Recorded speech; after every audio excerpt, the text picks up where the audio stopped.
I'm here with Ben Legg. He is the former COO of Google Europe company, and he wrote a very interesting book, which is called Marketing for CEOs, Death of Glory in the Digital Age. We decided today not to touch any political things.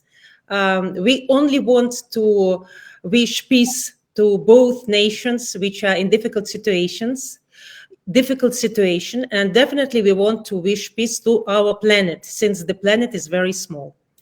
Dear Ben, since you are a person who lived in 9 countries and who even was a great engineer doing something in Sarajevo during the war and doing some shelters and anti-bomb shelters.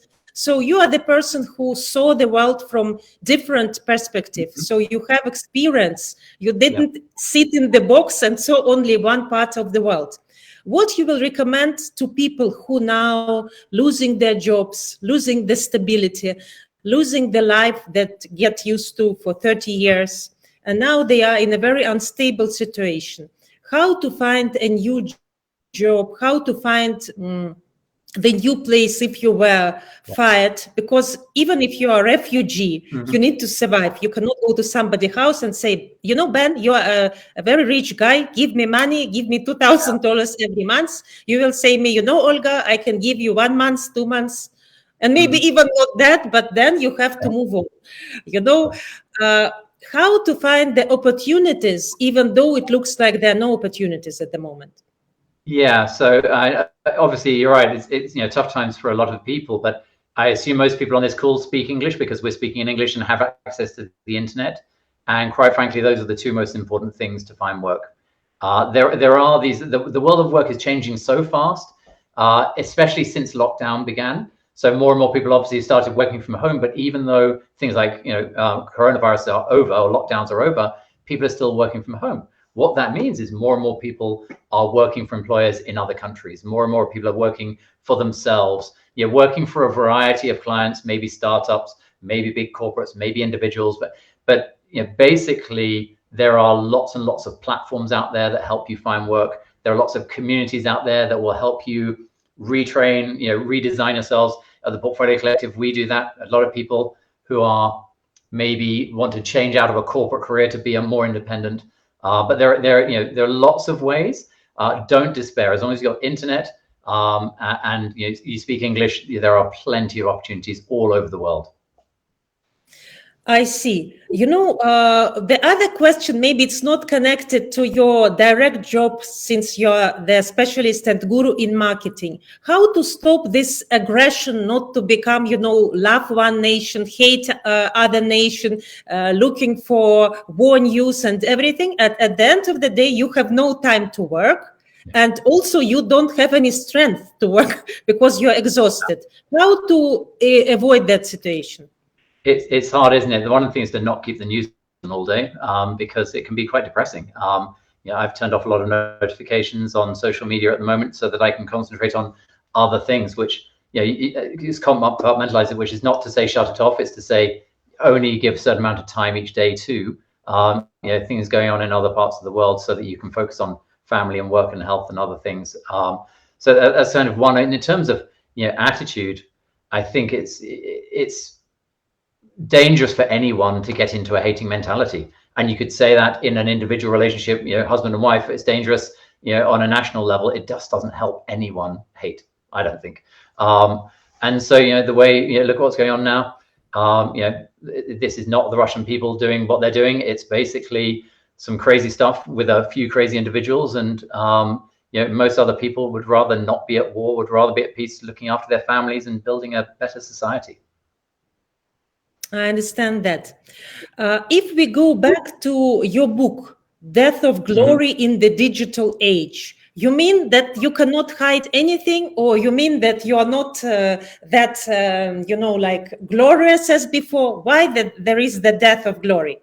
So in essence, it's a complex subject, but the core of the book says marketing is becoming more and more focused on economics and really understanding the economics of a relationship with the customer.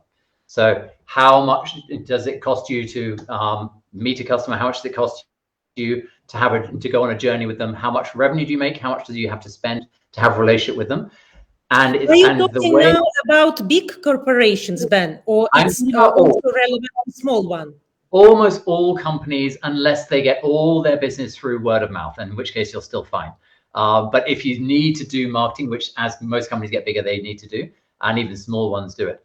And so the point of it is almost all ads these days are served in an auction. Google is an auction, Facebook is an auction. You name an ads platform these days, it's an auction. Typically, the prices are going up every year, which means your ability to understand the economics of your relationship with your customer is critical.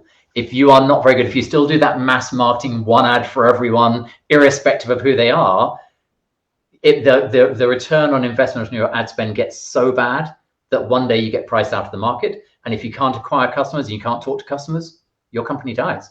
Whereas those that understand that relationship, it gets better and better. And so the key is to move from mass marketing to understanding every individual one by one and taking each individual on a journey that makes sense for them and makes economic sense for you. That's a summary of the book. It's a bit complex. I tried to make it simpler in the book. Thank you so much.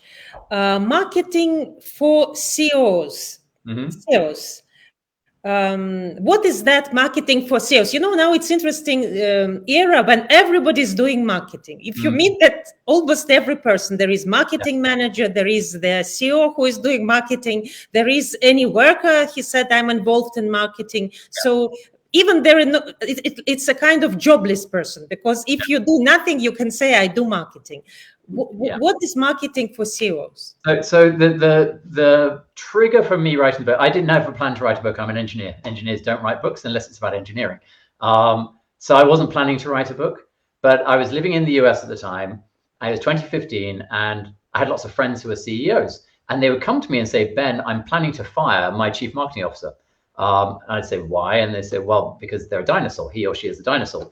I need someone who's a bit more digitally savvy, who understands social media, who understands mobile and data. And I said, so why are you asking me, for help? I'm an engineer. And but I was running an advertising technology company, and they said, well, you understand social and data and mobile, and you hang out with senior marketing people. You must be able to work out where the good ones sit.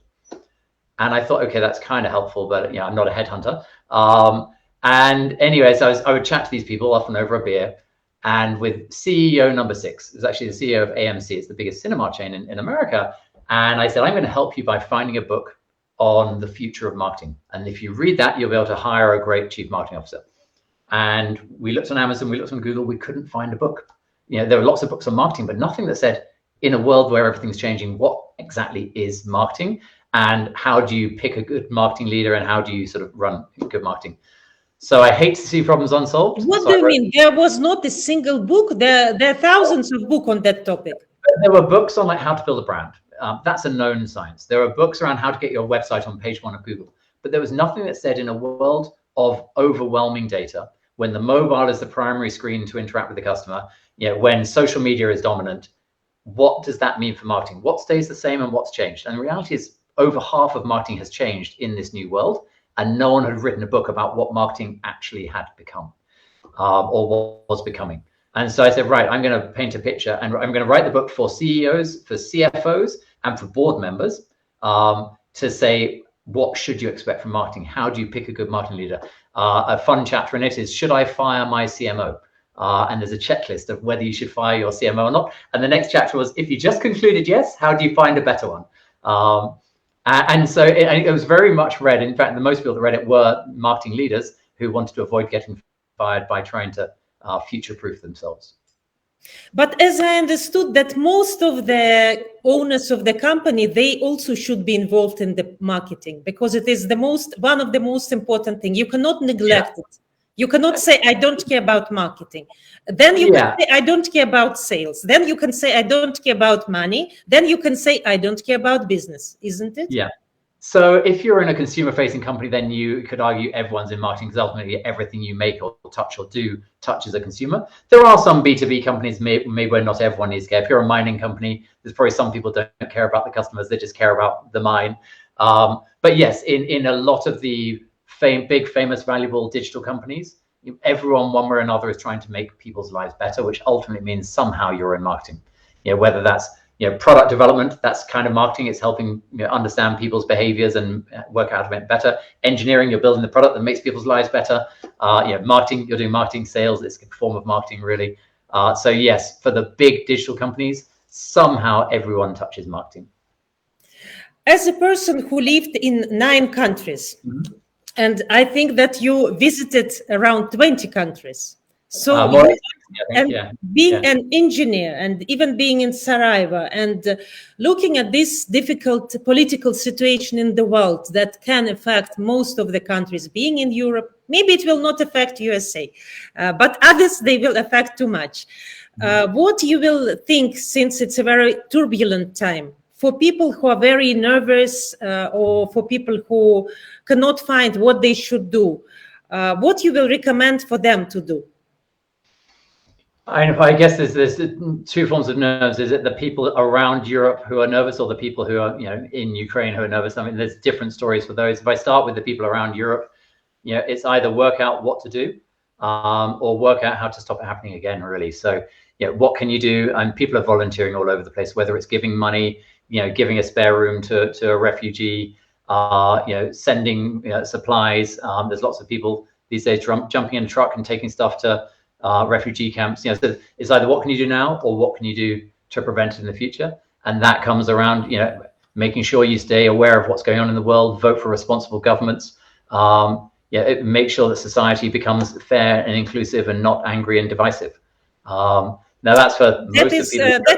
That is what I think, because when we divide, we think Africa doesn't matter, they can survive without water, and we don't care. We will give them mobiles, but they don't need mobiles because they don't have food, they don't have water. And when we start, diversify this elite, this are normal, and this are very poor country, let them survive like that. That is not the way. Our power is in uniting. And as a person who is has many secrets in marketing, I think also you should think about that, because your knowledge as an engineer and author is very, very unique. For sure. That's why for today, I want really to thank you for your very particular answers and for staying, how to say, politically optimistic. And let's do our best to bring 2 nations and the whole world to peace. Let's use our talents, our charm, our knowledge, and help each other as much as we can. I think that is that will be a great example for our kids and for people whom we want to educate, including ourselves. Absolutely, for sure. At the end of the day, we all live on the same planet and we're sharing it. So we will always be sharing it. And it's becoming very small. So we should take care of this. Thank you so much for being with us. I wish you all